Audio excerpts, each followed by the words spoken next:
Hello, welcome to the PocketGamer.biz podcast Week in Mobile Games, where we discuss the week's news and provide some insights. I'm Craig Chapple, Head of Content at PocketGamer.biz. With me today are Paige Cook, our Deputy Editor, and Aaron Astle, our News Editor. How you both doing? What have you been up to? Yeah, doing all right. Temperature's dropped a bit this week. It's absolutely freezing in the UK. For anyone, it's like we're not used to it. Well, that's probably a lie, actually. I just forget each year how cold it gets. It's like 0 degrees, minus degrees now. Centigrades. None of this Fahrenheit nonsense. I think I have like 3 layers on right now. I have like a t-shirt, a little jumper, and then a big woolly shirt on. Like I'm a very I feel the cold a lot. So, but it did snow here, and it is pretty. Like it feels very festive. Yeah, I'm sat right next to my radiator, and I do have a few layers on as well, so dealing with it all fine. But yeah, so what have you been up to, Paige? Not a whole lot. I have lost the argument with my partner about Christmas decorations, so they're going up this weekend. I feel like it's still a little bit too early, but we made the mistake of shopping for Christmas presents, and now we like decorations, and now we've got them. It's kind of like, well, they've got to go up, so that will be my weekend. I'm still trying to get through Dragon Age, but it's a very long game. Oh, I got my show you my 30th anniversary PlayStation controller today. Wow, and I love that's it. cool. It's so nostalgic. Like I don't know why they ever got rid of the like colourful logo. I think it looks so much better. So Is that the original logo? yeah, like the colourful one. I probably won't use this controller. I just got it because nostalgia, and now I'll be too scared to use it because PS5 controllers are terrible for getting stick drift, and if that happens, I'll be devastated. But yeah, I'm very happy with it. Do they get that? Oh god, I haven't played my PS5 for a while. Now I'm worried because they're not cheap to replace. Aaron, what have you been up to? So probably the most eventful part of my week, with the cold and the snow, was our boiler stopped working. Perfect timing. Wonderful. That's what always happens at winter in the UK. So as soon as it hits, you put it on, it's like it's broken. Yeah, so it seems to be working now, thankfully. I think it's sorted, but we did have a day, with the snow outside, wrapped up with hot water bottles and a fluffy jumper while I was working. Just lighting a single candle by your desk, trying to get some heat. Yeah. So not great timing, but it seems to be working since then. Much warmer now. Yeah. As for myself, I haven't really done that much. I've watched a few films of late. I can't remember if I said before, I rewatched Interstellar, Christopher Nolan film, and actually I enjoyed it a lot more this time, I would say, actually, than the first You were time. going to say something bad then. I was like, is he No. going to say he doesn't like Interstellar? I thought it was great, and actually, I think the interesting thing about watching it the second time is because you know how it ends, then you can actually see everything from the start of the film without trying to give too many spoilers. So you actually see just how well put together the whole thing is.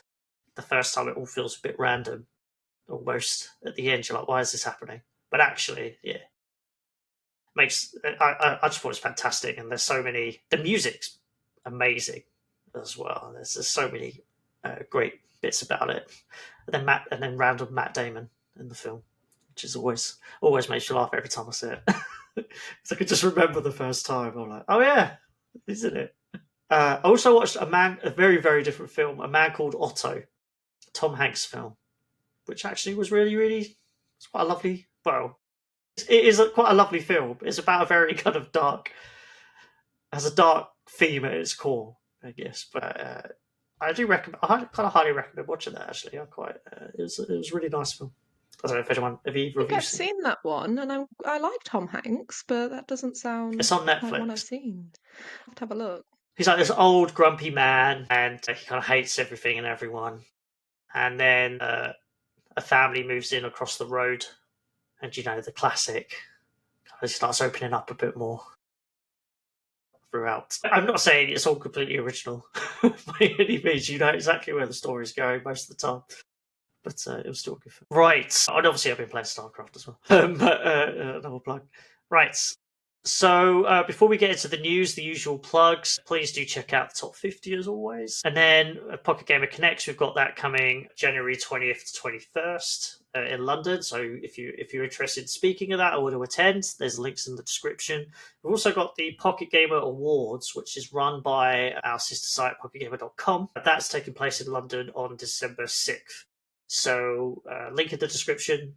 If you're interested in networking with the finalists and of the industry's finest, I guess, then yeah, make sure to register and we'll see you in London. I'll be there. But that's enough of all that. We're going to go to the news, and I guess the big story of the week, Royal Kingdom from Dream Games has launched today as of recording. We kind of mentioned it a bit last week, but I feel like we'd be remiss at least not to open with this. This could be one of the year. Well, it is already one of the year's biggest launches, and I think Aaron, you took a look at the data for Royal Match, which has been out for a few years now. I think it's still the number one match free. It was that took over Candy Crush Saga, and it's made, according to App Magic estimates, it has made $3.9 billion in gross revenue from the App Store and Google Play. Not sure if they have a web shop. They probably do, right? They all do now. So probably made loads more money than that. I think, as we said last week, Royal Kingdom has already made like 20 million. Was it 21? Total guess, 21.2. 21 or 2, something like that, yeah. Yeah. Its main, or Royal Match's main audience be in America. But the soft launch for Royal Kingdom didn't include the US. So like strong the UK, start. The UK is the biggest market, and so yeah, really, really strong start just from soft launch. Don't know how much marketing they'd even do for that, right? And so really intrigued to see how that does. Is it going to cannibalize? I don't know. Like if you're playing Royal Match, we're not going to play both. I can't imagine. I can't see a world where that happens. So, yeah, maybe they're making this and they think, oh, this monetizes even better than Royal Match, and also maybe it's time that we release a new one for some reason. I'm really intrigued why they've done it. But I like the battle stuff's kind of interesting. Yeah, it is a weird choice. It's like we said on the podcast last week about the Monster Hunter things. Like, are you realistically going to play 2 Monster Hunter games at the same time? Maybe not. And it's a similar thing. Like, if the gameplay is quite similar, I wouldn't be surprised if it cannibalizes a little bit. But yeah, there's obviously something they want to do with it. I know. Yeah, it'd be interesting to see how that goes up and if match comes down. Yeah, if they make more money overall, I guess it's a win. Mm. But I'm just intrigued, like how so what I'm thinking of, like, Candy Crush Saga still does really well, and then each sequel they release had diminishing returns. But I'm wondering how much has the industry changed that? Like, if it was today and they'd released Candy Crush Saga a few years ago, if they released Candy Crush Soda Saga, would that still be a multi-billion-dollar game? I don't know the answer to that. Intrigued by that. Obviously, games managed to do it more recently with Toy Blast and then Toon Blast. And then Gardenscapes, Homescapes, still not really been able to break out of that. What's the other one they're doing now? Fishscapes? I can't remember what it's called. Maybe they'll break out and do it again. But yeah, it'd be really, to sum up, I think it'll just be really interesting to see kind of where the industry's at for making, like, when you've got a hit puzzle game, spinning it off with something fairly similar, but with a few differences. One to watch, and we'll obviously be reporting on that throughout the weeks and months ahead. So in other news, there was a interesting interview with Bloomberg and the Hasbro CEO, as basically they said they've earmarked $100 million to $150 million a year for new games projects. So Hasbro, obviously, they have various licenses, like they do stuff with Dungeons and Dragons. They've also, is it Baldur's Gate 3, and then obviously the one and only Monopoly Go. So they're really going big on that. They've actually sold last year a lot of their film and TV stuff. Apparently they're not going to co-finance movies based on their products anymore, which I thought was interesting. Obviously, I don't know much about that world, but I guess when you see Mattel doing, well, I presume Mattel co-finances, I don't actually know. But when you see them doing well on the film and TV front, it's interesting that Hasbro is like going, no, we're going to invest heavily in games, as well as licensing. They're building up their own first-party in-house stuff. think they said they've got another Dungeons and Dragons game in development. One of the curious things, a couple of the curious stats. So apparently they've already invested $1 billion into games, and it said the firm expects to earn $105 million this year from licensing Monopoly Go. But I'm a bit confused because what's the deal from revenue then? Because if it's made billions of dollars, like I feel like you're only getting $105 million. That seems actually astonishingly low considering how well the game has done. Maybe I've misunderstood something from the interview, but yeah, I thought that was strange. Elsewhere in the news, so it's kind of interesting. PlayStation, somehow I managed to see this within about 1 minute of him making the update on LinkedIn. I don't know what that says about my life. But Olivier Courtemanche, sorry about the pronunciation, is now the head of mobile at PlayStation Studios, and he was previously the co-head along with Chris Davis.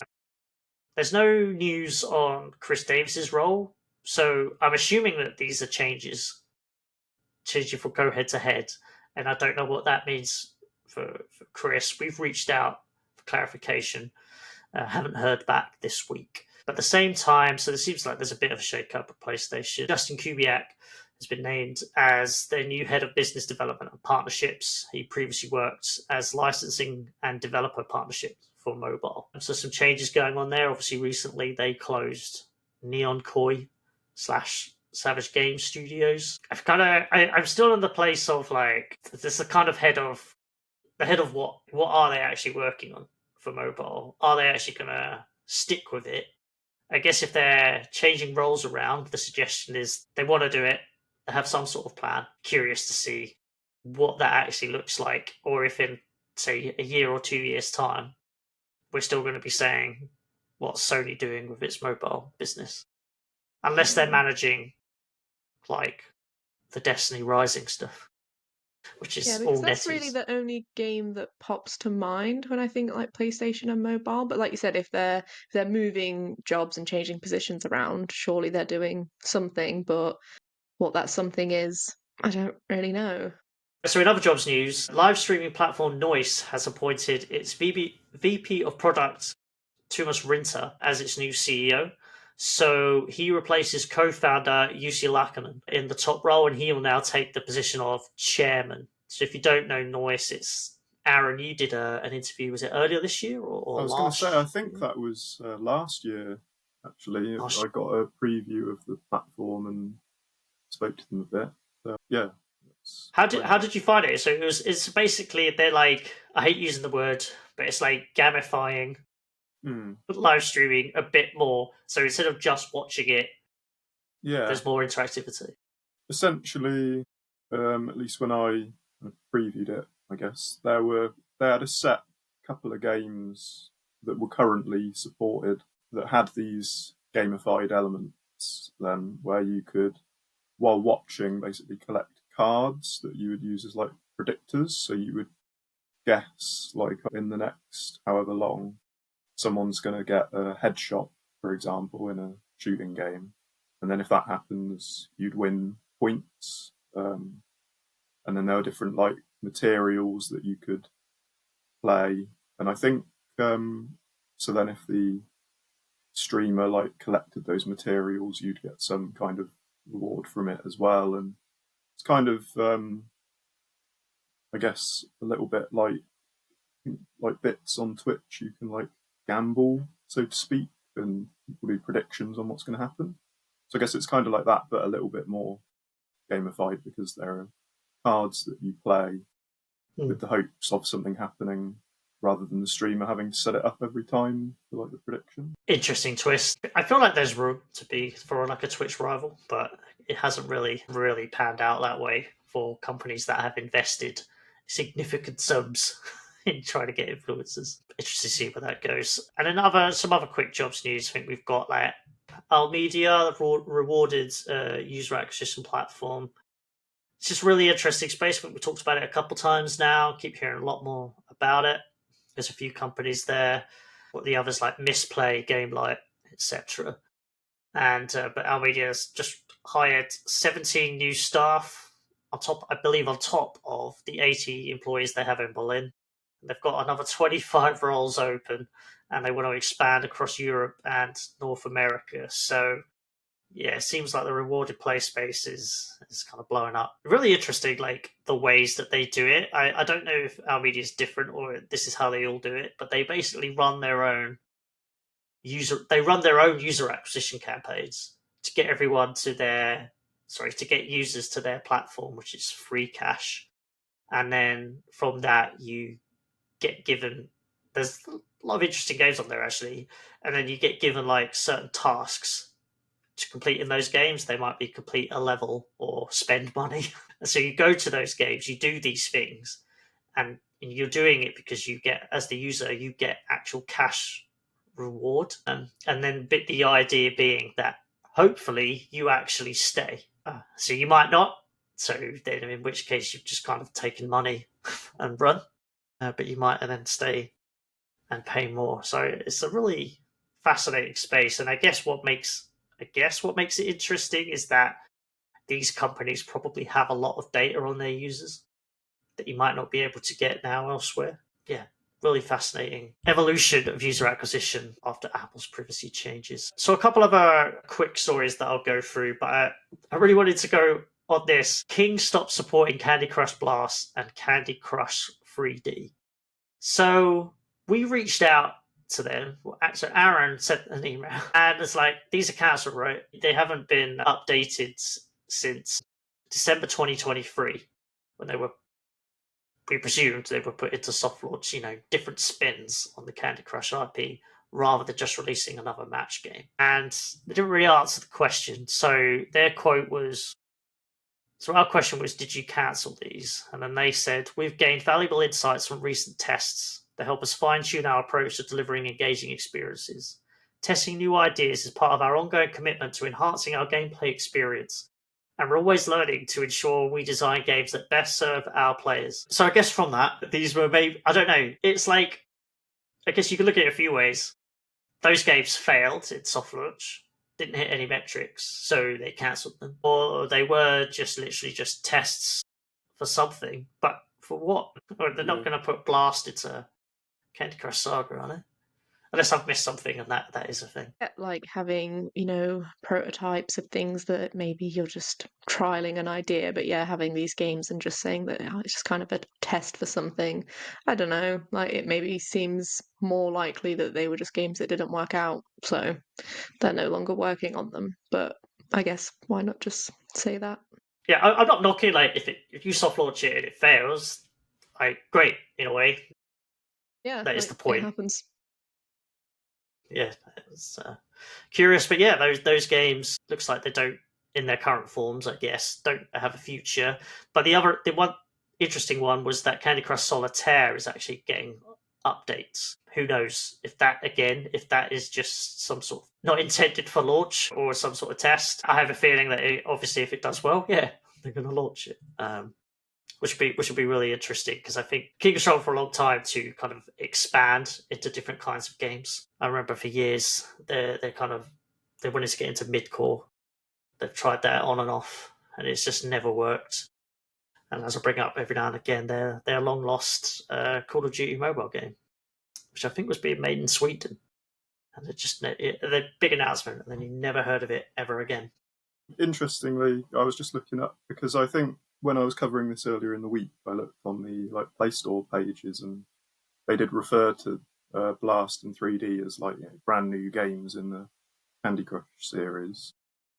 They weren't pitching them as tests that may or may not go anywhere. But I was just looking to confirm that again now, and Blast and 3D have both been delisted now from the Play Store since we wrote that story. Yes. And do you know what? After you published, I noticed that the YouTube videos now soft launch list, where I need to remove them now. But those videos are no longer accessible, so they've just erased it. That's the power of your news. Yeah, that's great responsibility. Yeah, it's a lot. Yeah, a lot of power to wield. And some other stories, just because it's kind of so there were some layoffs this week. Quali laid off a few members. Or Games Adjacent, I can't remember if we mentioned last week, but AMD laid off 1,000 staff. So we're not out of the woods at all, really, in games and tech for layoffs. We also spoke recently how there's been quite a lot of those seemingly recently. But on the flip side, the really interesting thing is feels like there's been a lot of investments. PlayVentures secured $140 million to support early stage game studios, which is incredible. Mirat Capital, it's a Saudi-based investment group. They've launched an $80 million fund to support MENA game startups. And then, as an example of a company actually raising, Superscale, they've raised $1.2 million for their analytics platform, their analytics service, Super Platform. So yeah, unfortunately there's layoffs, but there seems to be a lot of money kind of coming back around into the ecosystem. Well, hopefully that money from PlayVentures and Mirac actually gets deployed. Hopefully it's a sign of better times in 2025. I've rambled on for long enough, so Paige, you've got some news for us. Yeah, first up from me, I wanted to talk about Warcraft Rumble because it's heading to PC now. It's been exclusive to mobile for around a year.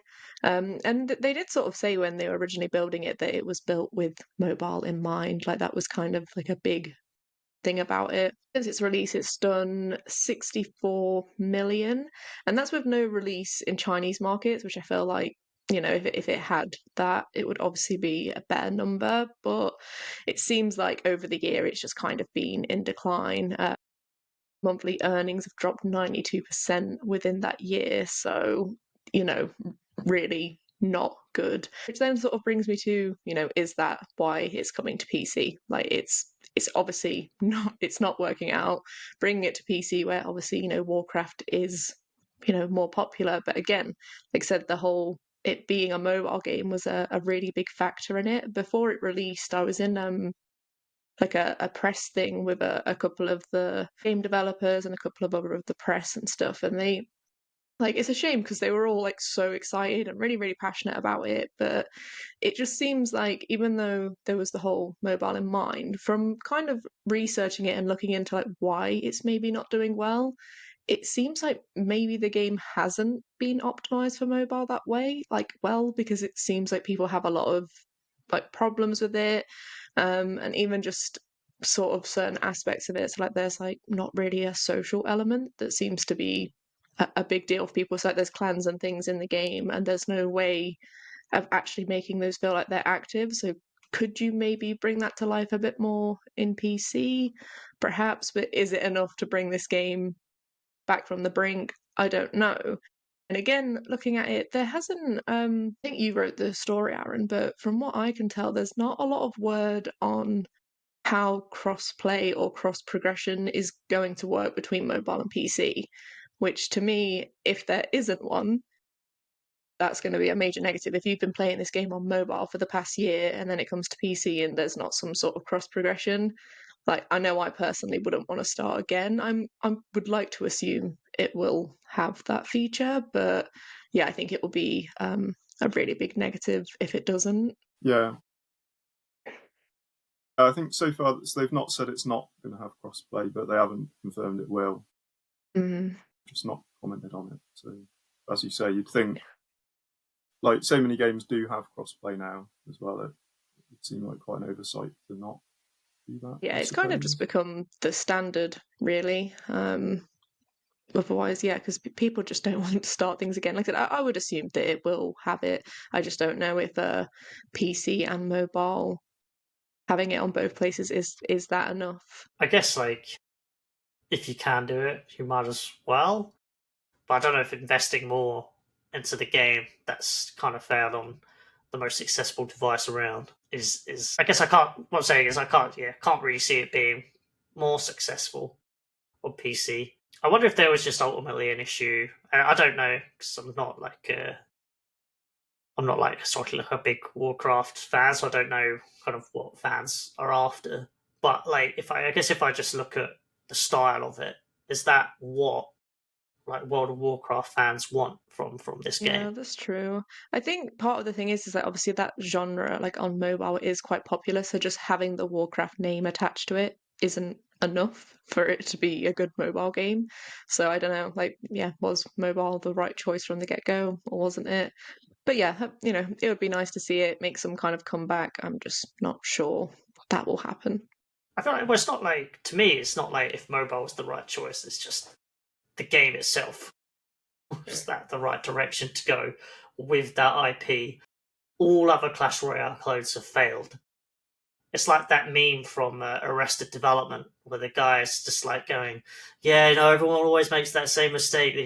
They think that it's failed for everyone else, but it can work for them." And then he's like, "But I think this could work," and then it never does. Yeah, it's a shame, but yeah, I can't.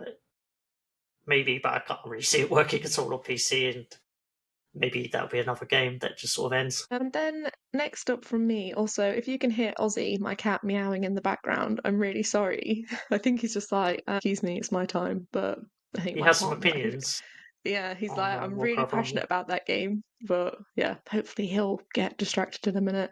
But second from me, and again, for the second time on this podcast, I'm gonna commit a crime because I'm gonna talk about Pokemon, which I always just feel like is an Aaron thing. But I'm bracing right now, waiting for a chance to Aaron speak. Seething. well, that's what I thought. I was like, even if I talk about it, Aaron will be there, so it's fine. It's not like I'm talking about Pokemon without you. But yeah, the Pokemon trading card game Pocket is doing very well for itself. So it went past 100 million in gross revenue in less than 3 weeks. It's over 120 million now. And I think it's something like 6.4 million in daily player spending. So yeah, doing really well. No surprise, it's most popular in Japan, but I think like the US market's like really up there as well. We also ran a feature on the site today from Jakob Remar, who we have quite a lot now. He always gives some really great insight on just like game design stuff, and we do like a little analysis on things like that. And he just sort of went into like why it's maybe working well on mobile. So they've taken this, the original card game that people know and love, and they've just really simplified it. So instead of like a huge 60 card deck, there's now 20, and rather than a really complex energy system, it's really simple. You just automatically get given energy every round, and that sort of takes over. And then he sort of went into detail on just how they're monetizing it. It is one of those games that does kind of create that sense of fear of missing out. So if you see that somebody managed to draw a card that you really want, you can use like these sort of rewind things to get it back, and then you can do it, but you can also pay for those. So if yours hasn't refreshed in time, but you really want that card, like it is tempting to go in and buy it. And just the way that they've started it with, the old Pokemon cards that people more of my age demographic are more familiar with. And it so works because I haven't played a Pokemon game in years, and I'm playing this, and it is because I saw those cards, and it like I'm 100% the target audience, because I was like, oh, I remember getting those cards, like the actual cards. And it's like, why not do it all again digitally? And I'm also wondering if like the social media aspect has helped a bit, because it seems like when it came out, I was seeing all of these people on social media just like posting what cards they'd got. And then again, people that were like, oh, I haven't played a Pokemon game in years. And again, it kind of creates that thing of like, oh, friends are doing it and they're doing it, so I'm going to download the game. So I think that's probably part of the reason it's, had this really, really successful launch. But Jakob was saying in his feature that he kind of predicts that it will keep up momentum. There's unfortunately been some leaks already about events and updates. So there's stuff planned for December. I think there's stuff planned over Christmas. There's more events planned for January. So they've obviously got, a very long plan, and there's only 3 packs you can use right now, and that's only one generation of Pokemon, so there's really kind of no end in sight for it. It's just whether or not it keeps the momentum that it's got. Now we'll hand over to the resident expert. So I'm quite proud of myself. I called that this would be a big big release before it came out and covered it a few times in the build-up on the site. So it felt like no one was really talking about it, which I felt the same about Go, like before that came out, and I was at school and telling people about it, and like no one seemed fussed, but then obviously it came out and it was huge. And I was getting the same kind of vibes from this, and as you said, Paige, with like, it's very like Kanto focused, which is like the nostalgia button for his kids. Not for me, but that's yeah. So it's been sort of I didn't expect it to go quite as big as it has already. I think it is up there as like one of the biggest launches this year, probably now. And yeah, like last weekend I went out to the pub and I heard the sound effect on someone else's phone for Pocket, so I went and spoke to them, and yeah, like they were playing it and they were showing me. So you know they've actually put some quite serious money into it already. So they've got all the cards to unlock the like secret Mew at the end, and we like compared how many, because I think it totals up how many cards you've pulled, even if they're not all different cards. I think that's how it works. And like mine, because I've been free to play, just doing the free packs, and I'm up to about 300 cards, whereas he was on like 2,000 and something already. And it was just, yeah, didn't expect to, you know, go out last weekend and actually, yeah, see or hear someone, yeah, playing a Pokemon game in public. You know, it's like Because it is 2016 just one of again. those franchises where people do literally want to catch them all, even if it's just a digital card. And obviously, the more packs you open, the less likely it is that you're now going to get new cards. So, like for Yeah, me at the moment, I'll open a pack and I'll be like, yeah, whatever, nothing new in that. So you do get that temptation to be like, oh, but if I just buy a little bit of gold, I could open 10 packs and then I've got to get something new. So it is just one of those games that has that. It's very easy to lean into going from someone that's usually free to play to paying. have you got many of the like special immersive cards? Yeah, I've actually got some good cards. I just don't get anything new for like the last few days. But yeah, I've got some good ones, and yeah, I'm enjoying it. It's very nostalgic. So I'll be interested to see how for people like me who are playing it. Well, I kind of downloaded it for that nostalgia, but now I'm genuinely enjoying it. So when there's maybe cards later on that I'm sort of like, what is this, a Pokemon? Like that I don't recognize, will that still be there? Like, will I be sort of that invested at this point that I just carry on? Or because I don't have the nostalgia, will I kind of drop out? So, yeah, I'm kind of intrigued to see how that will sort of transpire as time goes on. Yeah, that's an interesting point actually, because from my perspective, I'm liking it, but it's like, oh, it's all the like old ones yet again. Yeah, so it's They like the always do opposite. this. It's like, can we get to like some of the new It's ones that because I these like? ones are the best, Aaron. This is how they do the nostalgia. Yeah, but I've got nostalgia for other ones. What about my nostalgia? But yeah, like that might end up sustaining it. You know, we might see resurgences with it as it taps into different age demographics. I remember having the cards as a kid. Yeah, in your shinies. I still have some somewhere, and aren't some of the cards like worth serious money now as well? Like I need to get up in the Yeah, attic and have a little look. You need to dig those out, yeah. Yeah. I wonder if they're worth more now because of the game. Yeah, maybe. Yeah, I have rubbish cards, just Caterpies and whatever.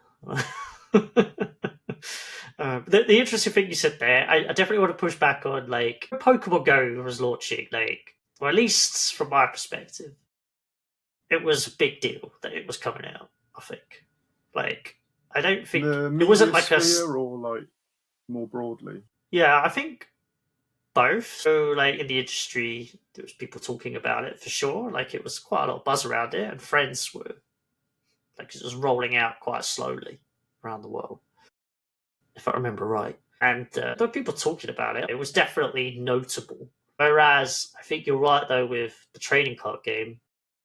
Like I was just like I was almost like I don't really get it because they already had a trading card game digitally, and it was like, well, that didn't work. What? I didn't get it.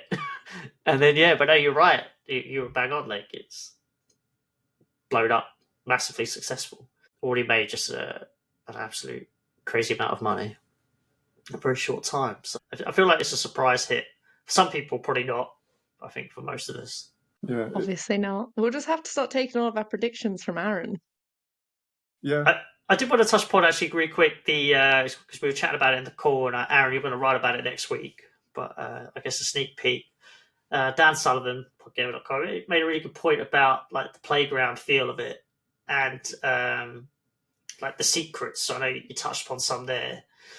Yeah, because there's like been a lot of rumours going around about like which packs you should open because you get presented with like kind of a carousel of packs to choose from. But it's almost like secret stuff that they don't, because it's secret stuff they don't tell you. So you only find out about it apparently just through chatting with other people playing it, which I think is a really, really cool idea. Yeah, because there's some secret cards it doesn't tell you how to get, and then they're real. So I think that also fuels the like discussions where it's not real, like the back in the red and blue days, like the Mew under the truck rumor supposedly was big in playgrounds. Truck. Yeah, that's how you were supposed to get Mew in red and blue. It wasn't real, but that was apparently what everyone believed. In Vermilion City, I think. Oh yeah. But yeah, so with this, like, because there are some secrets that are true, I think that's also fueling the ones that aren't, because the game's not telling you, so it's hard to figure out which ones are legit. But yeah, some of them are. Right, we spent a lot of time on Pokemon. They're really interesting, but we've got to move on. So, Paige, you've got something else for us? Yeah, one final bit from me. I'll try and run through it kind of quick, but the end of the year, believe it or not, is fast approaching. So we've already had some predictions on the site, and these came in from Koali's Vice President of Mobile Publishing, John Wright. He actually shared some with us last year as well. So yeah, it's good to have him back sharing some more. But yeah, I'll just quickly run through a few of the ones he mentioned. So he sort of predicts that HTML5 games have already kind of got bigger again this year, but that will continue. He feels the same for things like, alternative app stores and D2C web stores, all those types of things he thinks will be more popular, on the rise. But at the same time, he did say that he thinks that the walled gardens will continue to win and win big, as well as AI becoming more prominent is something he said. He actually said that he thought it'll be like 2025 will be the first year where 50% of like a game's like core foundation is made with AI. He did say that obviously like a human team will be there to sort of, you know, go over it as well, but that, a whole bulk of a game will be made just using AI. So I thought that was like quite interesting. Obviously, in the feature, he goes into way more depth on all of these things, so like do go give it a read. But yeah, there was other things in there too, like sort of like a boom in anime games and those things becoming more popular. Same with transmedia, a lot more transmedia stuff. So yeah, just some interesting talking points, and I think I feel like maybe towards the end of the year on a podcast, I'm sure we will all give some of our predictions. But yeah, I don't know what you guys think. Like, do you agree with some of those, all of those? I think the HTML5 stuff, yeah, that's on the rise. Direct consumer, that'll be a bigger thing, but I think he actually says as well, like it's still going to be slow, because just because just the amount of legal battles going on, and then actual compliance to those. It's like, oh, we'll find a way to comply that just keeps the status quo. Okay, so curious to see the big fines that Apple in particular gets, like in the EU, and then what happens from there.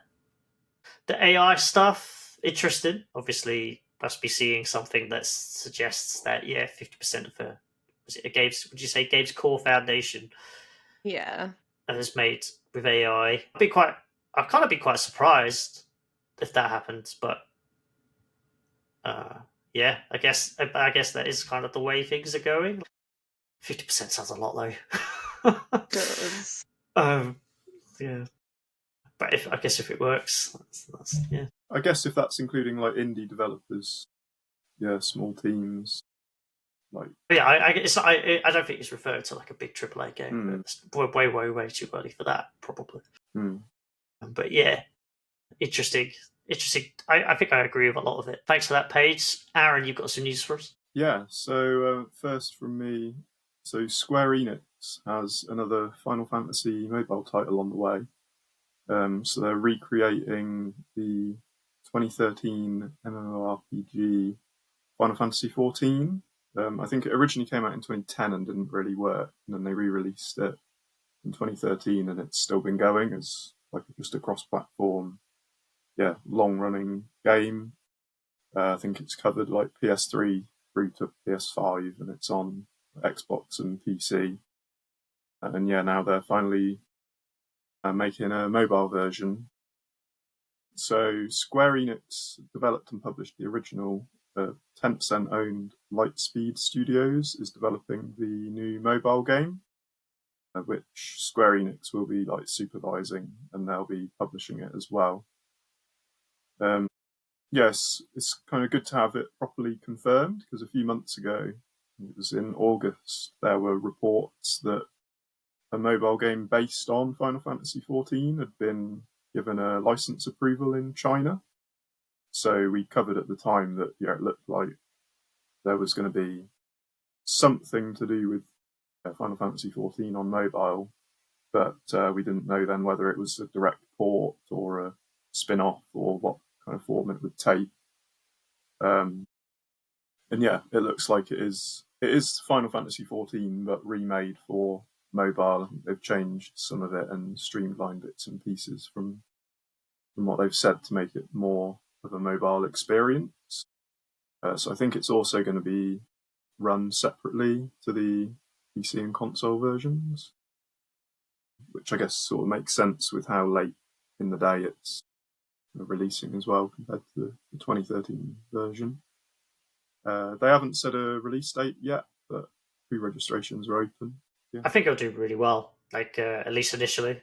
Obviously, with China, it's just probably we'll take the 150 million and run on the first couple of months, and then it'll just tank dramatically. I don't know how popular Final Fantasy is in China. Maybe she's popular, but I think these are probably unique examples. But like with the Lineage IP in South Korea, and I know how ridiculously popular that is in South Korea. But when they did the mobile titles like Lineage M, I think that made like $1 billion. And then RuneScape, I think, did quite well on mobile. People quite interested in just either re-engaging or just moving some of their playtime over to mobile. I can't remember if those were cross-play though. I don't know if that's an issue or not. Like Lineage 2 Revolution was obviously its own mobile specific game. So anyway, what I'm trying to say is maybe in Japan, some other countries where it's popular, that actually could do pretty well. But we'll see. So next up is a Monopoly Go story, which is that player spending was down 58.3% in October compared to its peak in March this year, which is still like huge numbers, mind, because that was it made 117.8 million by AppMagic estimates this October. Still, very, very lucrative, but that was down from 282.4 million in gross back in March. And this October's earnings were also the lowest in player spending since July 2023. So, it is definitely in a decline at the moment, but again, that's far from saying it's end of service levels or anything like that. Earnings are likely a bit higher as well, with sales from the web shop and stuff, so it could still be higher than last July potentially. But revenue's been down month on month since April this year. August is the one exception when it spiked a little bit, but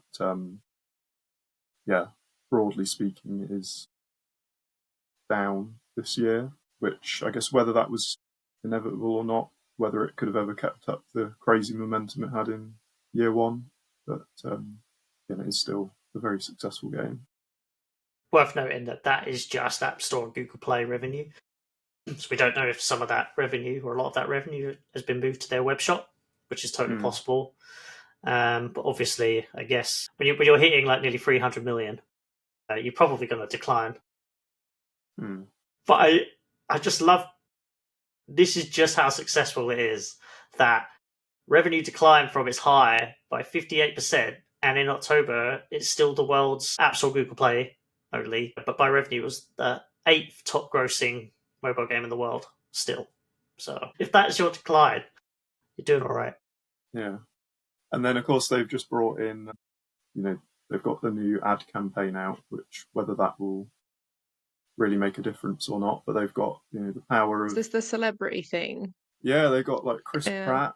They've got everyone. They got Will Ferrell, a couple of other people. So these things do make me laugh, though. Like, I understand, like, celebrity sort of, like, getting them in, and it can obviously, like, boost if you see your favorite celebrity, but I love, like, the little quotes that the celebrities give, because they're always just kind of like, what?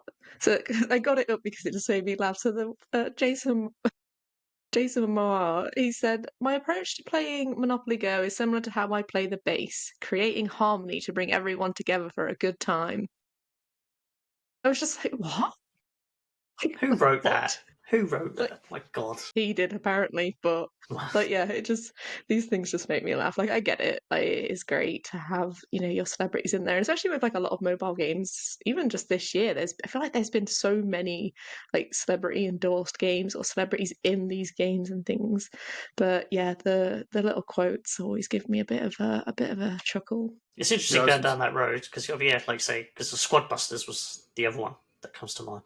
Chris Hemsworth and Christina Ricci and others. Interesting.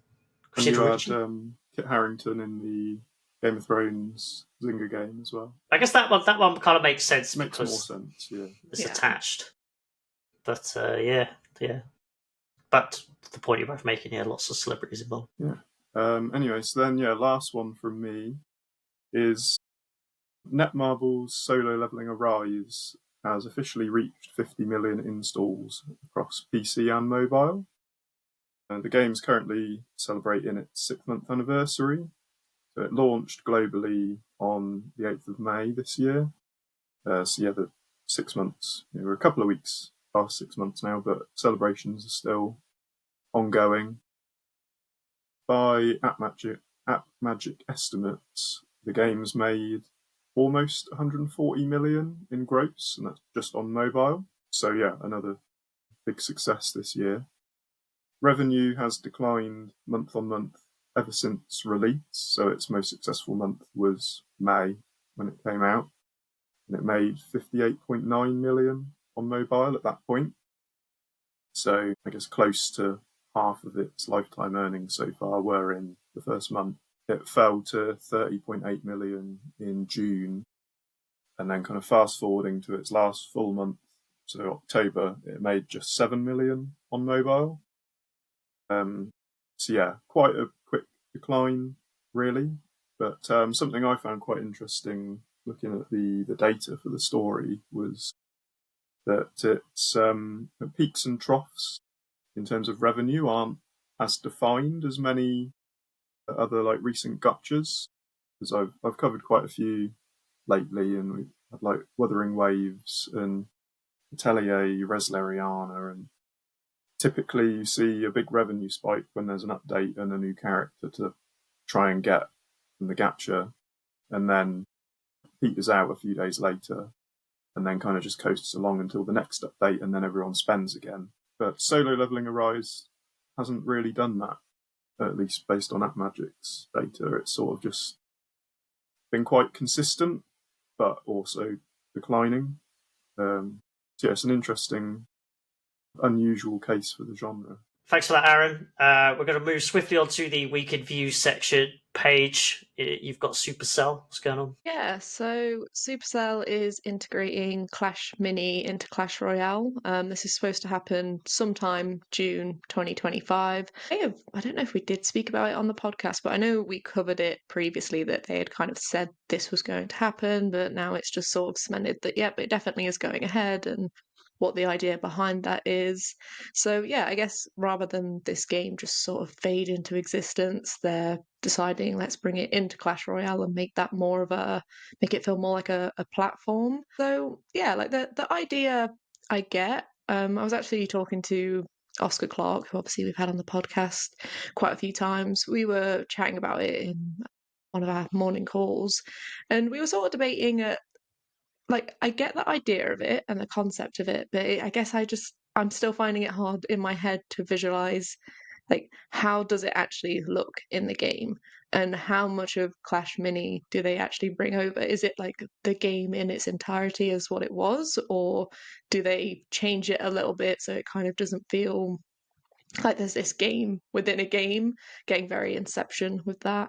But yeah, we were just sort of discussing, how does it look? And Oscar sort of made the point of, if they are saying they're trying to build more of a platform, that would kind of insinuate, well, doesn't that mean that more than one other game to play?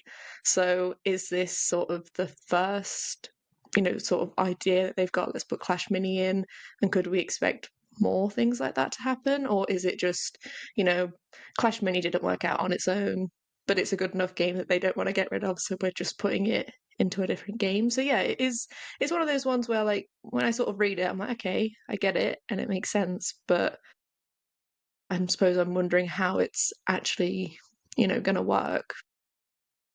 I think they did say they already have like a couple game modes, right? And so Yeah. it's an interesting approach. See if it works. Like, the interesting thing is that they're obviously doing. I don't know if this is because of the platform approach or something's going to change. Obviously, Clash Me, but something's going to change next year. But I think over the past year, revenue's actually gone up a fair bit. Not like Brawl Stars level, but they did stop the decline. I don't know. I don't know if they doubled monthly revenue. I can't remember now, but it went up. I don't know if it's that because of this approach. It does. It kind of. It makes sense in a way. Like it always seems a bit weird. You have all these players, and then you just give them like. I know they're there for that one experience, but you could try and keep them by trying to do other stuff that might interest them within that platform. So I'm curious how it works out for Supercell, especially Clash Royale. It's quite an old game now.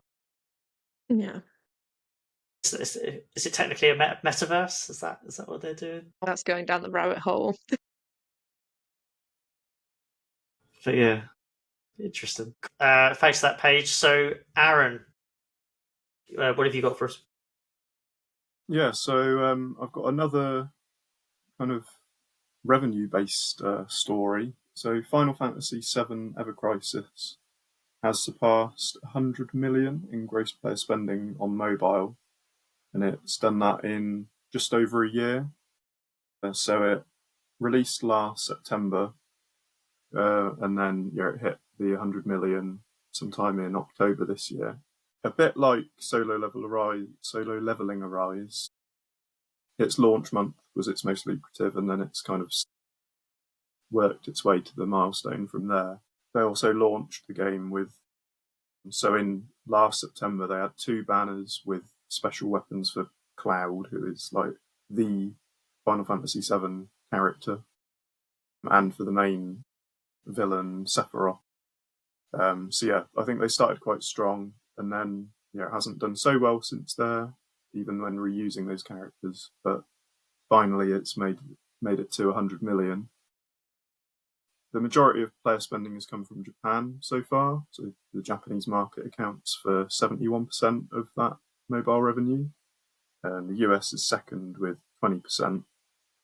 But yeah, it's an interesting game in how they've monetized it, because it's another gacha, but yeah, typically they'd have, like, you'd summon for characters and have a set, a very low chance of getting the cool new character and usually get duplicate. But with Ever Crisis, it's more built around getting like weapons for the characters. So again, like when Sephiroth came out last year, it was like a young version of him and everyone got him for free. But then you could like pull on the gacha banners to try and get a new weapon for him and new gear and stuff, rather than have to pull on it to get Sephiroth at all, which is quite a unique approach to the gacha as far as I'm aware. I don't know many games that give you like the cool characters for free very often, and then it's just like if you want bonus equipment for them, you have to, run the gauntlet. But yeah, so it's like a moderate success, I guess, compared to some of Square's other games. It's And with the Final Fantasy VII IP, I guess you could argue whether 100 million a year in a year isn't that great, especially in the context of some of the other games we've talked about today. But it's still going. Finally hit the milestone. I guess whether they can increase spending from here and kind of speed up the way to the next 100 million, we'll have to wait and see. I wonder what impact. This is something we could look into, because I get very confused with Final Fantasy games in general. There's so many numbers and then like sequels to those games. How many sequels are there to Final Fantasy VII? I don't actually know. But I wonder like how much of an impact all the cancellations of like Square Enix's other games and the other Final Fantasy games has on Ever Crisis. Maybe it's none, but like if you're playing Ever Crisis and you see all the other Final Fantasy games closing down, does, I guess, one, do the players see that? And then if they do they think, oh, this is probably going to close at some point? Maybe that's not the way people think. But I'm just curious. It would kind of make, you'd think, some people must feel like that. Because, like Brave Exvius closed in October. And I think we covered that had made like 900 million. It's been out a lot longer than Ever Crisis, but I guess if you saw all this game that was nearing a billion has been closed, like, what's keeping Ever Crisis going? And just looking at the revenue, like, I don't think it's making. I'm just gonna have another quick look. I don't think it's making like. Okay, no, it is making more money than like Exvius was when it was closed. Yeah, I think the revenue is kind of. I guess, is it stable?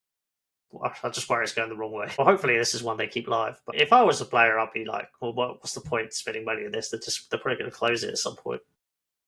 I'll find something else. And I think it's maybe telling. It's interesting, at least, that in the summer they had a crossover with Monster Hunter, and because I have to bring Monster Hunter in somewhere, and because Ever Crisis and Monster Hunter Now released. They both released last September, and Monster Hunter Now has made like double or more what Ever Crisis has. It's interesting that back in the summer they had a crossover where Monster Hunter stuff came into Final Fantasy, but at least as of now, no Final Fantasy stuff has come over to Monster Hunter Now. So obviously I don't know what the deals were behind the scenes, but it comes across, to me at least, that they kind of wanted a bit of help from Monster Hunter, but Monster Hunter doesn't need their help in return. Yeah, that's interesting. All right, thanks for that, Aaron. So I'm going to do a very quick week in views, based on a article I wrote last Friday, which was it's just headlined "Are Developers Burnt Out on Mobile?" The reason I did that is because a couple of startups, they're both ex-Supercell. The way that they, I think we kind of touched upon this for kind of a few weeks ago, but it's just the way that they're pitching their startups. It's kind of almost sounds like they're just burnt out by the business models and the user acquisition models of mobile, and they don't want to do that anymore. I think you can't get away from it, to be honest. But like just a few quotes that stood out, like a bit odd. They just raised 80 million, and they said the studio aims to create games that attract players through emotion and innovation rather than just conforming to traditional metrics. And then the CEO also said, we started BitOdd because we felt something was missing in gaming today. I think I might have gone through this last week. And then said the mobile gaming surge has been incredible, but it's also steered many studios toward finance-first thinking, over relying on metrics and following the competition. Our approach is a bit different. We focus on designing games that stir the soul, embrace quirkiness, and tap into the emotional magic of gaming classics. Anti-Hero Studios kind of said somewhat similar things. So their CEO, Bryce DeVille, Sir Martin, we spoke to them, and they said that IDFA was a positive turn for the industry, as it forces game developers to refocus on creating games that are worth people's time and attention. Then he says, when I looked at other companies and startups in the industry, I often felt they were focused on short-term business models. It's kind of the same thing. Without an inspiring vision for the kind of company they wanted to build. As a whole, I felt we weren't creating an inspiring future for our industry players or developers. So those comments kind of go against the grain of how you actually make a successful company, seemingly, at least historically, kind of privacy changes. I'm interested to see what the future of mobile games looks like. I feel like things are obviously changing, and they're going to change because, and that maybe that's kind of confusing a lot of different factors here, but maybe that's why like there's a rise in like rewarded play because it's a better way to acquire users.